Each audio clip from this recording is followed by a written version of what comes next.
I was working the front desk at a boutique hotel in Copenhagen when an American woman in her 50s walked up, pulling a massive suitcase behind her. She smiled wide and said, "Hi, we don't have freedom of speech here, right?" I blinked. Twice, she continued, completely serious. "My husband read that Denmark has laws against free speech. Is it safe to talk about politics here?" I didn't know where to start. Denmark consistently ranks in the top 5 countries for press freedom. We can criticize our government without fear. I wanted to explain that having hate speech laws isn't the same as banning free speech. But she was already Googling something on her phone, frowning at whatever she found. That moment stuck with me because it wasn't mean-spirited. She genuinely believed what she was saying. And she's not alone. Working in tourism for 6 years, I've noticed a pattern. Americans say certain things abroad that make locals stop mid-sentence. I've collected hundreds of these moments over 6 years behind hotel desks across Europe. Most travel channels show you where to go. I show you the cultural blind spots nobody talks about. If you want that level of insight on tap, subscribe. I document these patterns weekly. These aren't just slips of the tongue. They're confident statements about other countries that are, let's say, wildly incorrect. The tone is always the same, matter of fact, sometimes sympathetic, occasionally proud. And the locals? We're left standing there, trying to figure out how to respond without causing an international incident. Like the guy in our hotel sauna who told a Finnish couple that Finland was part of Russia until recently. It wasn't. Finland gained independence in 1917.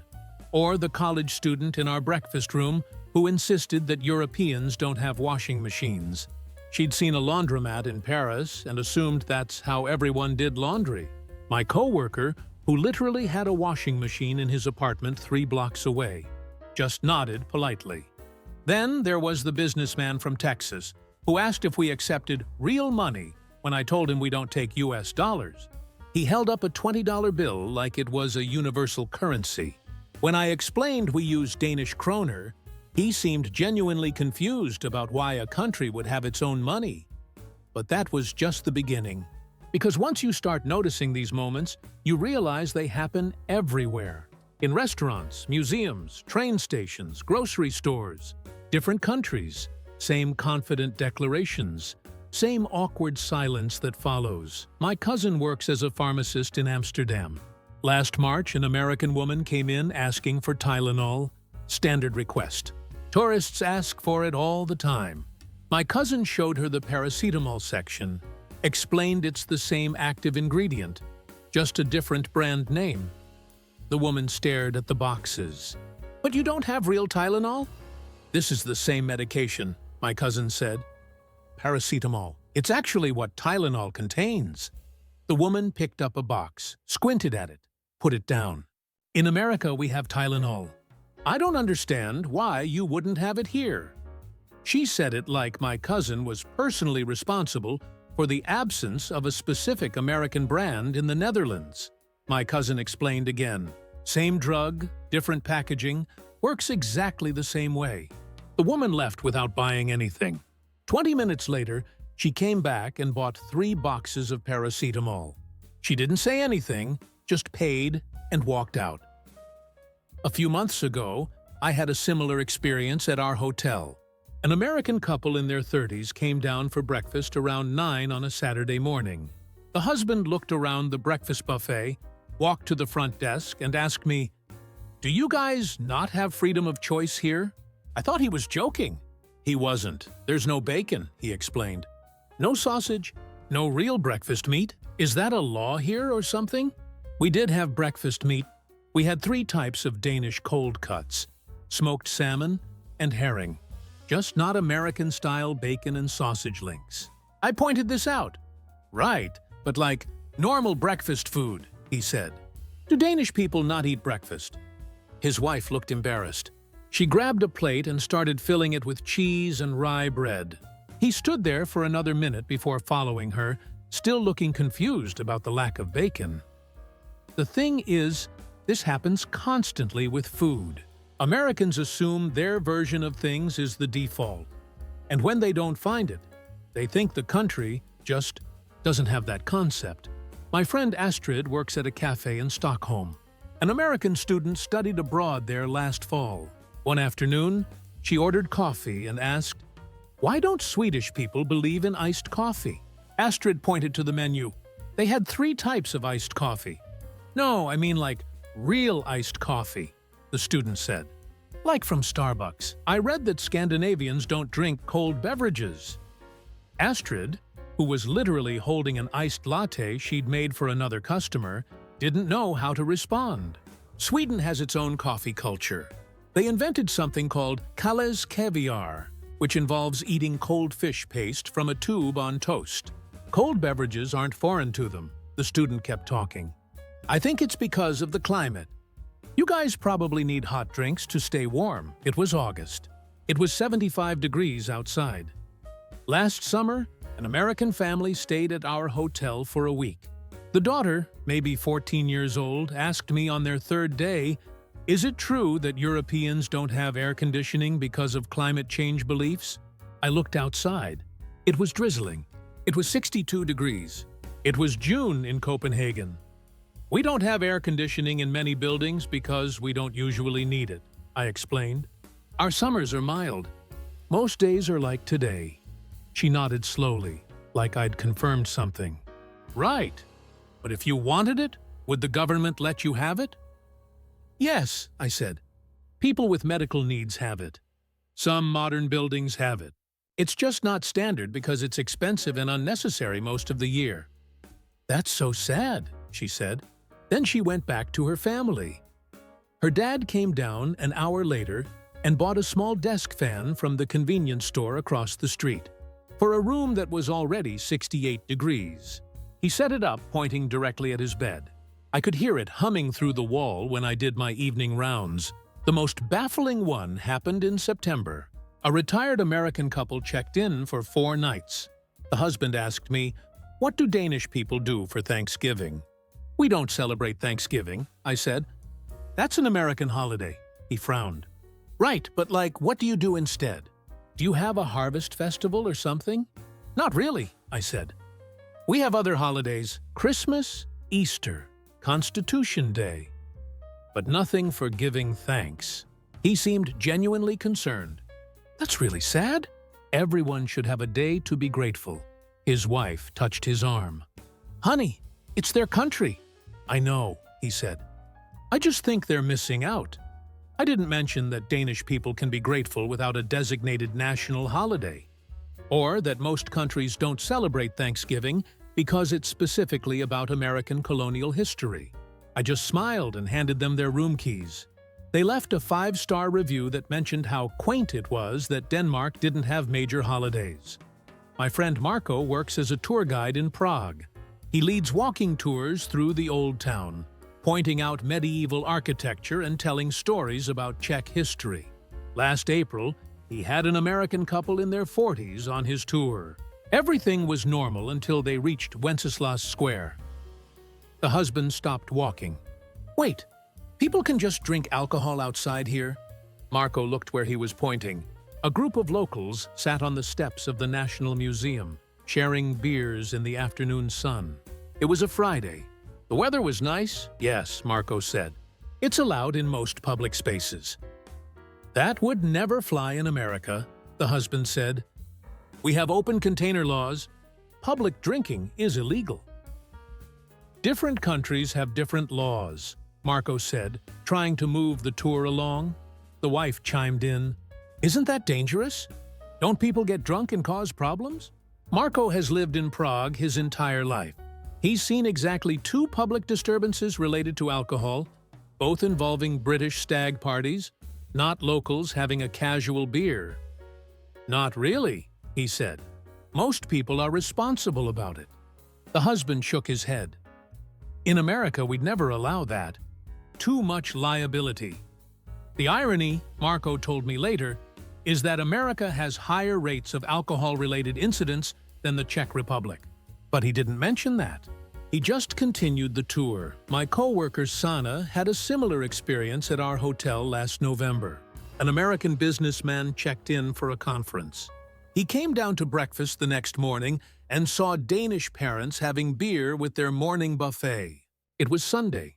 A few families were there, relaxed, letting their kids run around the breakfast room while they slowly ate and drank. The businessman approached San at the front desk. "Is it legal for them to drink in front of their children?" Sana blinked. "Yes, why wouldn't it be? In America, that could be considered child endangerment," he said. "Having alcohol around minors." "They're having one beer with breakfast," Sana said. "It's normal here. Denmark has a different drinking culture." "But the kids can see them," he insisted. Sana didn't know what to say. Danish children grow up seeing their parents have wine with dinner, beer with lunch. It's not hidden or taboo.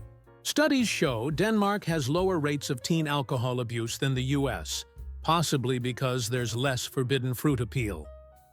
The businessman watched the families for another minute, then went back to his table.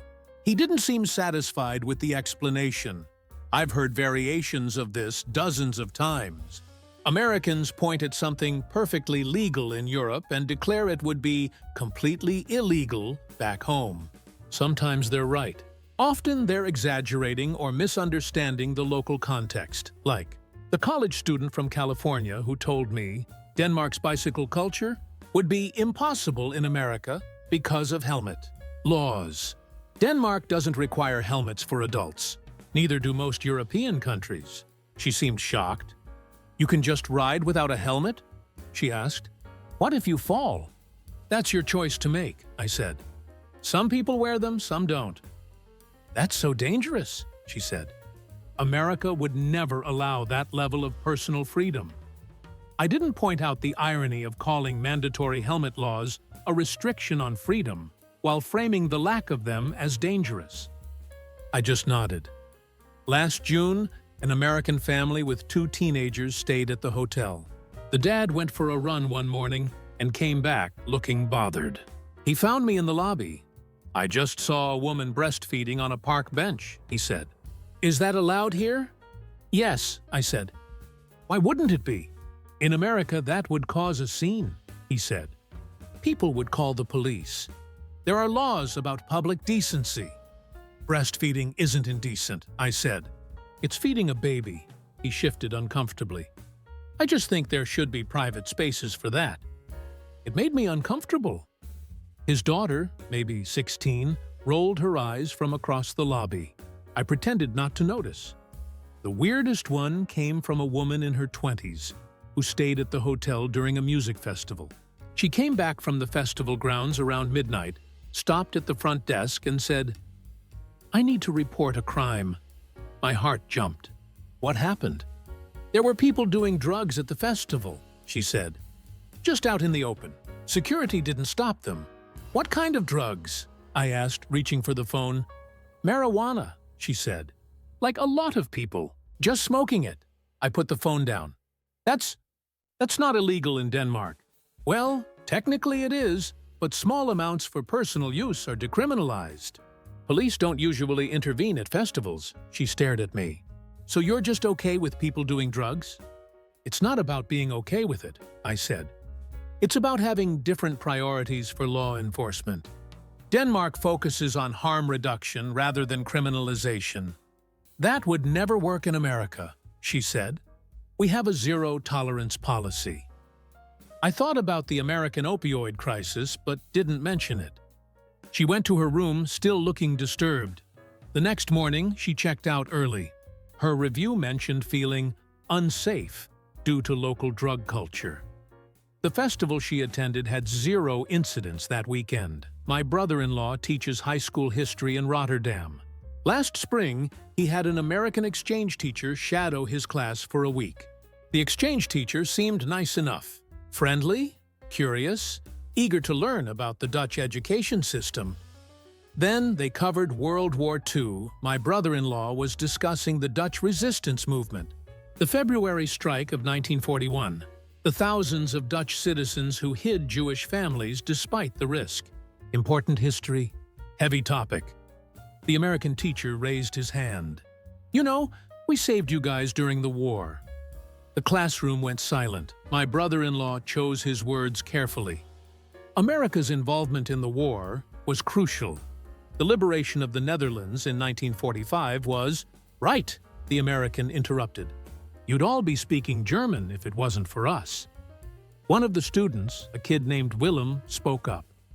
My great-grandfather was in the resistance. He died in 1943, before America liberated us. He fought anyway. The American teacher nodded. Sure, but America won the war. That's just facts. My brother-in-law ended that discussion quickly. Later, he tried explaining to the American that while U.S. involvement was vital, framing it as "we saved you" dismisses the millions of Europeans who fought, died, and resisted throughout the war. The American seemed confused about why that mattered. I've seen this at the hotel too, though usually less intense. Americans making confident claims about inventing things that either existed before America or were invented elsewhere. Like the guest from Seattle who told me, Denmark wouldn't have wind energy without American innovation. Denmark built the world's first offshore wind farm in 1991. Danish. Companies like Vestas have been global, leaders in wind turbine technology for decades. I mentioned this. Yeah, but the technology came from America originally, she said. It didn't. But I stopped arguing, or the tourist who insisted that Americans invented democracy. He said this while standing in Copenhagen, a city that's been using democratic principles since medieval guild systems. I mentioned ancient Greece, Roman Republic, various indigenous democratic systems. But real democracy, he said, like what we have now, that's from America. My coworker Mikkel, who has a master's degree in political science, walked away from that conversation. Last summer, an American woman in her 30s stayed at the hotel during a bike tour of Denmark. She was pleasant, friendly, seemed genuinely interested in Danish culture. On her last morning, she came down to breakfast and said, I can't believe how much you guys love biking here. It's like you copied Amsterdam. Copenhagen's bike culture developed independently, I said. We've had extensive bike infrastructure since the 1970s. Right, but Amsterdam did it first, she said. They're famous for bikes. Both cities have long cycling traditions, I explained.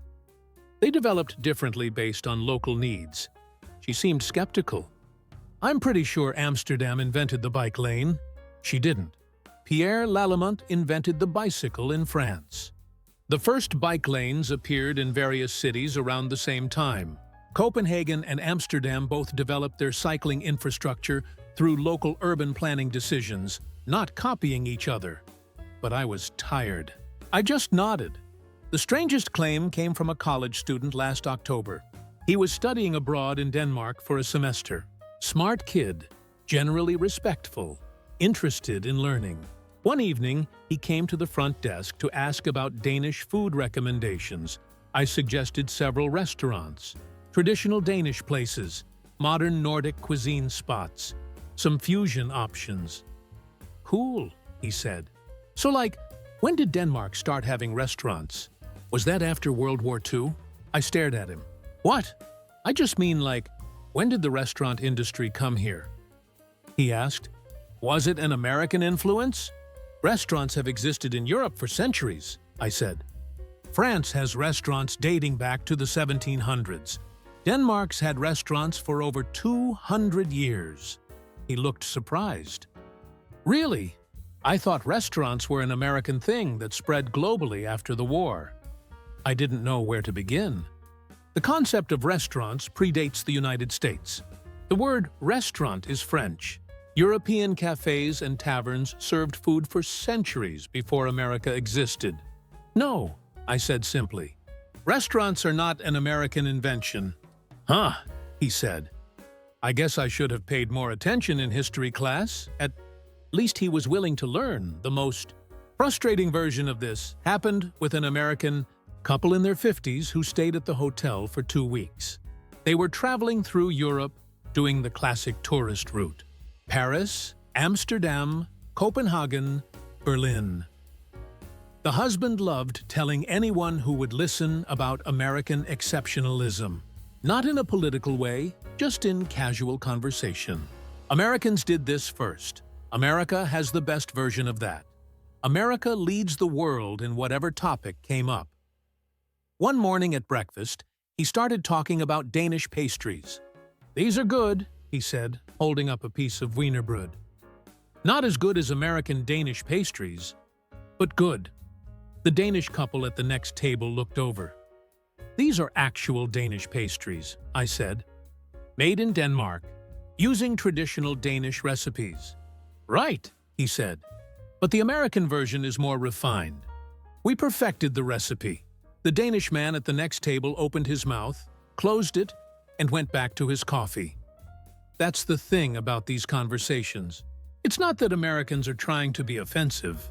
Most of them genuinely believe what they're saying. They've been told certain narratives their whole lives, and those narratives become facts in their minds. This is the kind of cultural analysis most people never get access to, because most people aren't standing behind the front desk watching these. Patterns repeat across thousands of interactions. I track this full-time so you don't have to. The people who subscribe here aren't looking for travel tips. They're looking for the cultural intelligence that actually matters. If that's your speed, you belong here. Challenging them feels like challenging their identity. But standing here in Denmark, or Rotterdam, or Prague, watching locals' faces when Americans confidently declare, "We invented that," about something that existed before America was founded? It's awkward every single time. The best example happened last month. An American man in his late 20s checked into the hotel alone. Digital nomad type, working remotely, staying for 3 weeks. He seemed intelligent, well-traveled, open-minded. We had good conversations at the front desk during his stay. His last evening in Copenhagen, he came down to return his room key early. He'd be catching a morning flight and didn't want to rush. We chatted about his time in the city, what he'd seen, what he'd learned. "You know what surprised me most?" he said. "How safe it feels here. Like, I walked around at midnight and never felt threatened. Women jog alone at night. Kids take public transit by themselves. Denmark has low crime rates," I said. "Copenhagen especially." He nodded. "It's amazing. I wish America could figure out what you guys are doing right." I appreciated the self-awareness. Then he kept talking. "I think it's because you don't have diversity. Everyone here is Danish, so there's less conflict. That's probably why it's so safe." I blinked. Copenhagen is incredibly diverse. People from over 100 countries live here. Turkish, Pakistani, Somali, Polish, Swedish, German communities, refugees from Syria, immigrants from across the EU. I see it every day at this front desk. "Copenhagen is very diverse," I said carefully. "We have large immigrant populations from—" "Yeah, but like real diversity," he interrupted. "Like America has. Lots of different groups all trying to coexist. That creates tension." I didn't know how to respond. This man had spent 3 weeks in Copenhagen. He'd walked through Nørrebro, one of the most diverse neighborhoods. He'd eaten at immigrant-owned restaurants. He'd taken public transit with people speaking a dozen languages. And somehow, he'd concluded that Denmark was safe because it lacked diversity. "Denmark has challenges with integration and inclusion," I said slowly. "We're not a monolithic society. We have debates about immigration, refugee policy, cultural differences. It's complex." He smiled, like I was being modest. "Sure, but it's not like America. You guys have it easy because everyone shares the same values." He left the next morning, probably still believing what he'd said. Maybe he'll look it up someday. Maybe he won't. And that's the thing about these moments.